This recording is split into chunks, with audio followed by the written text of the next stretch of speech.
આપણા નવા બ્લોગમાં આપનું હાર્દિક સ્વાગત છે। દર્શન ચાવડા સનાતન બ્લોગની અંદર આપણા જઈ રહ્યા છીએ। આપણો જે મગર ડુંગર છે ત્યાં તે એવું કહેવાય છે કે પાંડવોએ ત્યાં મૂર્તિની પ્રતિષ્ઠા કરી છે અને પ્રસાદીના જગ્યા છે ત્યાં આપણે ત્યાં જઈશું। અને આ તમે આવો એટલે આ રસ્તેથી તમારે અંદર આવવાનું।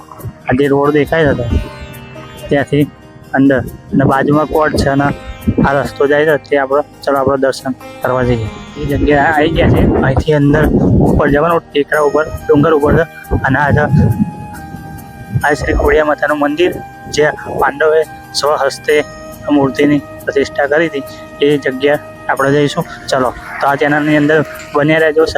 દર્શન ચાવડા સનાતન બ્લોગને સબસ્ક્રાઈબ કરજો, લાઈક કરજો, શેર કરજો, સપોર્ટ કરજો અને ક્યાંથી જો એ પણ તમે અંદર ટેક્સ્ટમાં લખજો। જય સ્વામિનારાયણ।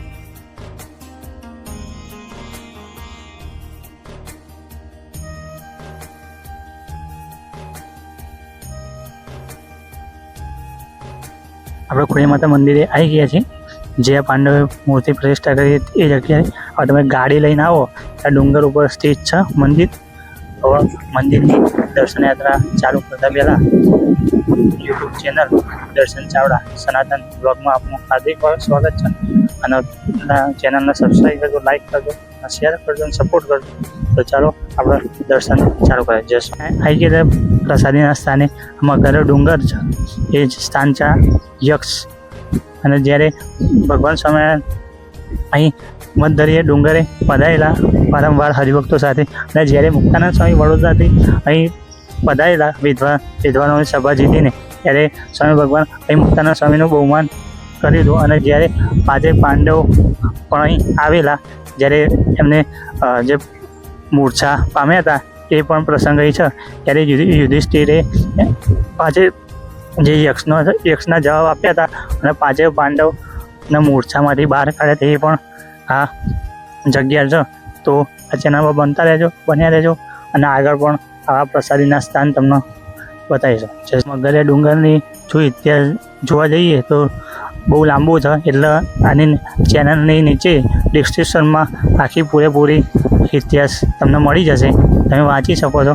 એવો પ્રસાદીનો આ સ્થાન છે જ્યાં પાંડવો બી આવેલા અને સ્વામી ભગવાન અને મુક્તાનંદ સ્વામી બી અહીં પધારેલા એવા ભવ્ય જગ્યા છે। અને આગળ પણ આપણે દર્શન કરીએ। ચાલો તમે દર્શન કરાવીએ। જ્યારે પણ દર્શન કરવા આવો તો અહીં પાણીની પણ સુવિધા છે અને બેસવાની પણ સુવિધા છે। અને આ બાજુ જોઈ રહ્યા છો તમે જે વડ છે બરાબર વડ અને આ બાજુ છે મંદિર। તમે જુઓ છો આ મંદિર છે, બેસવાની પણ સુવિધા છે, તમે દર્શન કરી શકો। આપણે અંદર જઈશું અને આ ચેનલની અંદર બન્યા રહેજો, સબસ્ક્રાઈબ કરજો, લાઈક કરજો, શેર કરજો અને કોમેન્ટમાં તમે ક્યાંથી જોવો છો એ પણ લખજો। આપણે આવી ગયા છીએ ખોડિયાર માતાનું મંદિર અને જેવા તમે અંદર આવો એટલે તમે બાજુમાં છે ગણપતિ દાદાના પણ દર્શન થશે અહીં અને આ બાજુ છે આ બાજુ હનુમાનજીના પણ દર્શન થશે। હવે વચ્ચે તમને બતાવું ખોડિયાર માતાનું મંદિર છે જે કે તમે અહીં જોઈ રહ્યા છો આ મૂર્તિ છે એના પણ તમે આપણે દર્શન કરીશું। ચલો જય સ્વામિનારાયણ। આપણે અહીં આવી ગયા છીએ ખોડિયાર માતા મંદિરે અને આ મૂર્તિ છે એ દર્શન કરી શકો છો। અને જ્યારે આની ઇતિહાસ જોવા જઈએ ટૂંકમાં તો અહીં સ્વામી ભગવાને પધારેલા અને મુક્તાનંદ સ્વામી અને અહીં પાંચે પાંડવ પણ અહીં પધારેલા। અને જ્યારે આ પાંડવોની ઇતિહાસ જોવા જઈએ એવું છે કે અહીં મૂર્છા આવેલી નદીના પાણી પીવા ગયા હતા ત્યારે યુધિષ્ઠિરે યક્ષના જવાબ આપ્યા હતા અને મૂર્છામાંથી બહાર લાવ્યા હતા। એવું આ પ્રસાદીનું સ્થાન છે તો તમે દર્શન કરી શકો છો।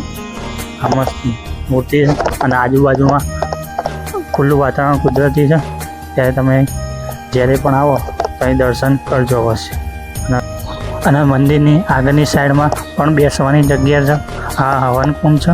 અને તમે જોઈ રહ્યા છો કે આ મંદિર ડુંગર ઉપર સ્થિત છે। તમે પાછળ જોઈ રહ્યા છો કે કુદરતી વાતાવરણ છે, અહીં બેસવાની પણ વ્યવસ્થા છે, પાણીની પણ વ્યવસ્થા છે। અને આવા નવા વિડીયો દર્શન જોવા માટે દર્શન ચાવડા સનાતન બ્લોગને સબસ્ક્રાઈબ કરો, લાઈક કરો અને શેર કરો। હવે મળીએ નેક્સ્ટ વિડીયોમાં, ત્યાં સુધી જય સ્વામિનારાયણ।